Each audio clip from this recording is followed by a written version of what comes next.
Narasimha Big TV Vijayawada. Vinayaka Chavithi పండుగ సందర్భంగా గణనాథుడిని అత్యంత భక్తి శ్రద్ధలతో అలంకరిస్తారు భక్తులు. అయితే గణేశుడిని అలంకరించడానికి ఉపయోగించే సామాగ్రిని అమ్మే పేదవాళ్ల ఆశల మీద నీళ్లు చల్లింది భారీ వర్షం. విజయవాడలో నిన్న సాయంత్రం నుండి ఎడతెరిపి లేకుండా కురుస్తున్న వర్షం కారణంగా వినాయక చవితి సామాగ్రి అమ్మే పేదవాళ్ల జీవితాలు మునిగిపోయాయి. మట్టి వినాయక విగ్రహాలతో పాటు వినాయకుడి పత్రి, పూలు, పళ్ళు ఇలా అన్నిటినీ రోడ్డు మీదే వదిలేసి వెళ్లిపోయారు వీధి వ్యాపారులు. వర్షాల కారణంగా బేరం లేకపోవడం, కొనుగోలు చేయడానికి పెద్దగా ఎవరూ రాకపోవడంతో చేసేది లేక సామాగ్రి అక్కడే వదిలేసి వెనుదిరిగారు. మరింత సమాచారం మా ప్రతినిధి రాజేష్ అందిస్తారు. వినాయక చవితి పండగ అందరి జీవితాల్లో ఒకే రకంగా ఉండదు. ఇది ఉదయం నుండి సోషల్ మీడియా జరుగుతున్న చర్చ. దానికి ప్రధాన కారణం ఏంటంటే వినాయక చవితి జరుపుకోవడానికి విజయవాడతో పాటు విజయవాడ నగరంలో చుట్టుపక్కల ప్రాంత ప్రజలు రోడ్ల మీద అమ్మే వినాయక పత్రితో పాటు వినాయక మట్టి విగ్రహాలు, వినాయక చవితికి కావాల్సిన సామాగ్రిని కొనుగోలు చేస్తూ ఉంటారు. కానీ ఇప్పుడు విజయవాడలో నిన్న సాయంత్రం నుండి కురుస్తున్న వర్షం కారణంగా వినాయక చవితికి కావాల్సినటువంటి సామాగ్రిని అమ్మే పేదవాళ్ల పరిస్థితి ఈరోజు అత్యంత దయనీయంగా మారింది. దానికి ప్రధాన కారణం ఏంటంటే నిన్నటి నుంచి విజయవాడలో కురుస్తున్నటువంటి ఎడతెరిపి లేని వర్షం. దాని కారణంగా విజయవాడ నగరంలో వినాయక చవితి సందర్భంగా అమ్మేటువంటి చాలామంది పేదవాళ్ళు వినాయక చవితికి సంబంధించినటువంటి పత్రితో పాటు విగ్రహాలను, అదేవిధంగా వినాయకుడిని అలంకరించడానికి ఉపయోగించే వివిధ రకాల వస్తువుల్ని రోడ్ల మీద పోసి అమ్ముతూ ఉంటారు. విజయవాడతో పాటు చాలా ప్రాంతాల్లో అందరూ విజువల్ చూస్తుంటారు. కానీ విజయవాడలో మాత్రం ఈ వర్షం కారణంగా పూర్తిగా చూడొచ్చు ఎంత దారుణమైనటువంటి పరిస్థితులు ఉన్నాయో చూడొచ్చు. వినాయక చవితిని ఇంట్లో కూర్చుని ఇలా ఈ వస్తువులన్నిటితో అలంకరించి అద్భుతంగా పండగ జరుపుకునే వాళ్ళు కొంతమంది అయితే ఆ వినాయక చవితి కోసం ఈ వస్తువులను అమ్ముకుని బతుకు తెరువు కోసం ₹1 కూడబెట్టుకుందామని ఆలోచించే వాళ్ళు ఇక్కడ నిన్న సాయంత్రం నుండి ఈ వస్తువులను తెచ్చుకుని ఇక్కడ పోసుకుని అమ్మారు. కానీ వర్షం కారణంగా బేరాలు లేక ఇవన్నీ కూడా ఇక్కడ వదిలేసి వెళ్ళిపోయినటువంటి పరిస్థితి.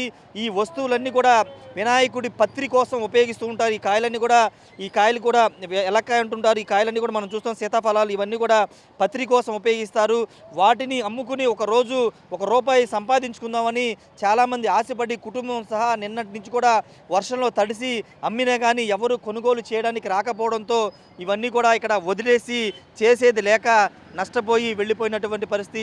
ఒకసారి చూడొచ్చు, కేవలం పత్రితో పాటు పూలు అమ్మేవాళ్ళు కూడా వదిలేసి వెళ్ళిపోయినటువంటి పరిస్థితి. వినాయకుడిని సైతం, మట్టి వినాయకుడిని సైతం ఇక్కడ రోడ్డు మీద వదిలేసి వెళ్ళిపోయారు. ఎందుకంటే ఎవరు కొనడానికి ముందుకు రావట్లేదు. వర్షం కూడా ఎడతెరిపి లేకుండా కురుస్తున్న నేపథ్యంలో చేసేది లేక ఈ కన్నీటితోనే చాలామంది కన్నీళ్లు పెట్టుకుని వెళ్ళారు. ఎప్పుడు కూడా ఇలాంటి పరిస్థితి చూడలేదని చెప్తున్నారు. చూడొచ్చు, మట్టి వినాయకుల్ని చేసి అలసిపోయి అవి ఎవరు కొనుగోలు చేయకపోవడంతో ఇక్కడ మట్టి వినాయకుల్ని ఇక్కడ వదిలేసి వెళ్ళిపోయినటువంటి దృశ్యాలు కూడా మనం చూస్తున్నాము. విజయవాడ నగరంలో చాలా ప్రాంతాల్లో ఇదే పరిస్థితి. దీనికి ప్రధాన కారణం వర్షం, ఎడతెరిపి లేని కొడుతున్న వర్షం కారణంగా ఇక్కడ విజయవాడలో కృష్ణలంకలోని ఫైర్ స్టేషన్ ప్రాంతం అంటారు. ఈ ప్రాంతంలో పూర్తిగా నీరంతా కూడా నిలిచిపోయినటువంటి పరిస్థితి.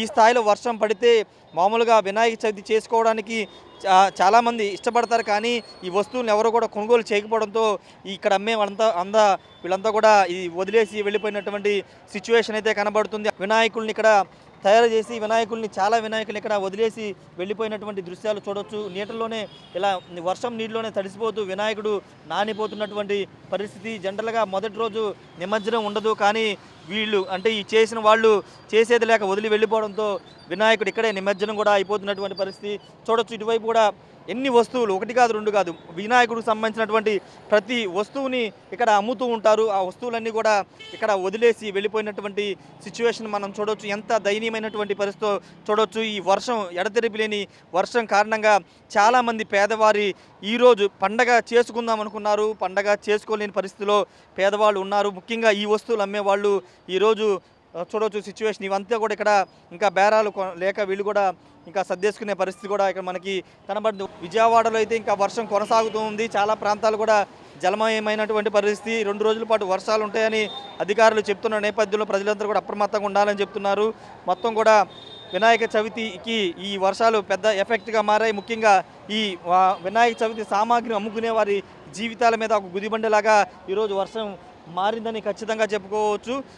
ప్రస్తుతానికైతే ఇంకా వర్షం అయితే విజయవాడలో పడుతుంది. చాలా ప్రాంతాల్లో ఇదే విధంగా వినాయక చవితి కోసం సామాగ్రి అమ్ముకుందామని వచ్చిన పేద ప్రజలు వాటిని కొనుగోలు చేసేవాళ్ళు లేక ఎక్కడికక్కడ వదిలేసి వెళ్ళిపోయినటువంటి పరిస్థితి విజయవాడలో కనబడుతుంది. కెమెరా పర్సన్ సాయితో రాయేష్, బిగ్ టీవీ, విజయవాడ నుండి.